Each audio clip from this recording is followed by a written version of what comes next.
அனைவருக்கும் வணக்கம். நம்ம எதிர்நீச்சல் சீரியல்ல என்னெல்லாம் சுவாரஸ்யமான விஷயங்கள் நடக்க போகுதுன்னு பார்க்கலாம் வாங்க. நம்ம ஈஸ்வரி பாத்தீங்கன்னா வீட்டை விட்டு வெளியில போறதா முடிவு பண்ணிட்டாங்க. ஏன்னா தன்னோட பிள்ளைங்களுக்காக நம்ம எல்லாத்தையுமே சாதிக்கணும், எல்லாத்துலயும் துணிஞ்சு எழுணும் அப்படின்ற ஒரு முடிவோட தான் நம்ம ஈஸ்வரி பாத்தீங்கன்னா வீட்டை விட்டு வெளியில போறதுக்கு முடிவு பண்ணிருக்காங்க.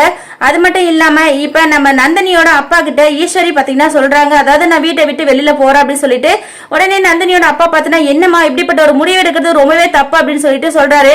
ஆனா நம்ம நந்தினி, ரேணுகா, ஜனனி இவங்க எல்லாரும் பாத்தீங்கன்னா அக்கா மட்டும் இல்லப்பா, நாங்களும் அந்த முடிவை எடுத்திருக்கோம். ஏன்னா எப்ப பார்த்தாலும் இவர் இவரோட சம்பாதனையில வந்த வீடு இவரு சம்பாதிச்சது அப்படின்னு சொல்லிட்டு தான் சொல்லுவாரு. இதுக்கப்புறம் இந்த வீட்டுல இருக்கிறது எங்களுக்கு அவசியமே இல்லை, எங்களால எல்லாமே சாதிக்க முடியும், எங்களால சாதிச்சு எல்லாமே வாங்கிக்க முடியும் அப்படின்னு சொல்லிட்டு இவங்க எல்லாரும் சொல்றாங்க. இதை கேட்டது நந்தினியோட அப்பா ரொம்பவே சந்தோஷப்படுறாரு தான்.